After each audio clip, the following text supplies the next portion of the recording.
Bismillahirrahmanirrahim. Assalamualaikum. Kami dari kelompok 9 akan mempresentasikan beberapa bertemakan analisis rasio keuangan untuk kinerja keuangan perusahaan. Studi kasus pada PT Unilever Indonesia tahun 2016 sampai 2020. Dengan saya sendiri, Agnia Saida, NIM 43, dan rekan saya Ubaidillah Syafiq, NIM 48.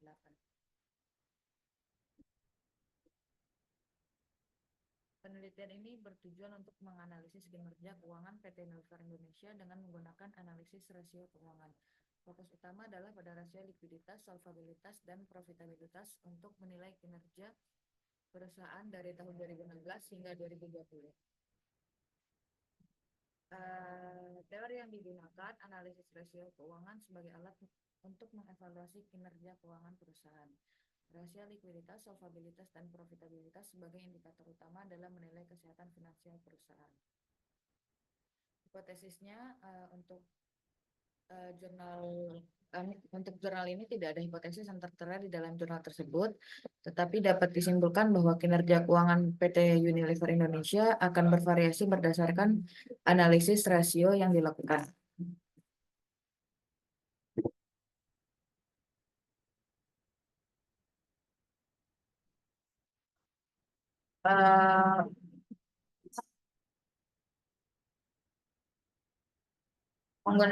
Menggunakan analisis keuangan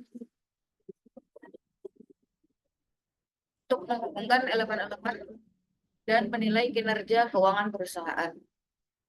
Variabel utama yang digunakan adalah yang dianalisis adalah rasio likuiditas, current ratio, quick ratio, dan cash ratio, rasio solvabilitas, dan rasio profitabilitas. Metode penelitian yang digunakan adalah metode deskriptif dengan pendekatan kuantitatif dan kualitatif. Data yang digunakan adalah data sekunder dari laporan keuangan PT Unilever Indonesia dari tahun 2016 hingga 2020.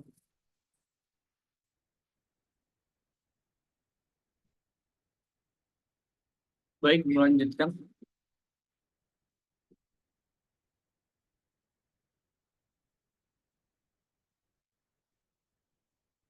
Finding dan rekomendasi penelitian.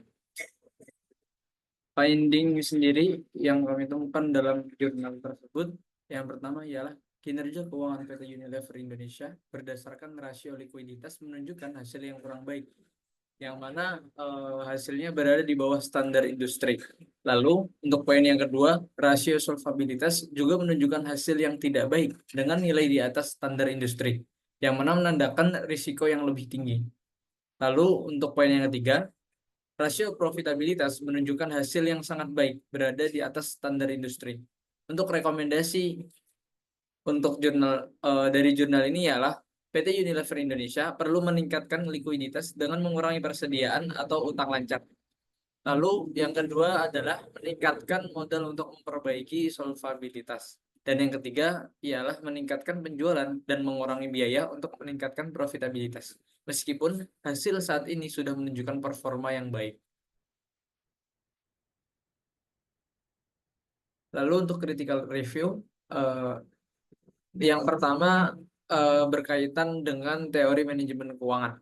Jadi yang pertama itu adalah analisis rasio keuangan, yang mana penelitian ini menggunakan analisis rasio keuangan untuk menilai kinerja PT Unilever Indonesia sesuai dengan teori manajemen keuangan yang menekankan pentingnya rasio likuiditas, solvabilitas, profitabilitas sebagai indikator kunci dalam evaluasi kesehatan finansial perusahaan dan pengambilan keputusan keuangan.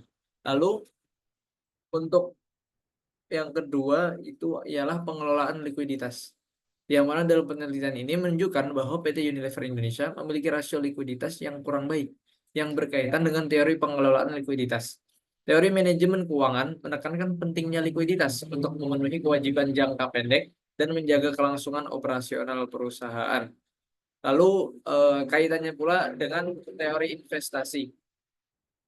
Yang pertama adalah profitabilitas dan return on asset, ROI. Jadi dalam penelitian ini itu menunjukkan bahwa rasio profitabilitas PT Unilever Indonesia melebihi standar industri, yang mana mencerminkan kemampuan perusahaan dalam menghasilkan laba dari investasi. Hal ini sejalan dengan teori investasi yang menyatakan bahwa investor mencari perusahaan dengan pengembalian tinggi sebagai indikator potensi pertumbuhan dan keberlanjutan. Lalu poin yang kedua, risiko dan pengembalian.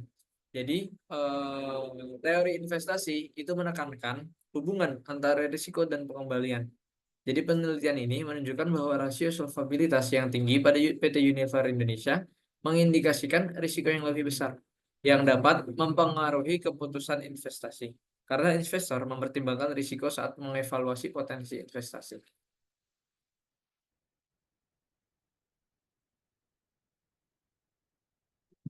Lalu implikasi untuk praktik manajemen keuangan.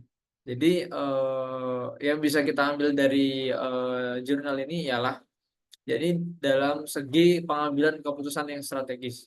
Jadi temuan penelitian ini itu dapat membantu manajer keuangan dalam membuat keputusan strategis terkait pengelolaan aset dan liabilitas, seperti meningkatkan kas atau mengurangi utang jangka pendek untuk memperbaiki posisi likuiditas jika rasio likuiditas itu rendah. Lalu yang kedua yakni perencanaan investasi. Jadi, dengan memahami kinerja profitabilitas yang baik, manajemen dapat merencanakan investasi lebih lanjut, yang mana untuk ekspansi atau pengembangan produk baru yang sejalan dengan teori investasi yang mendorong reinvestasi laba untuk pertumbuhan jangka panjang.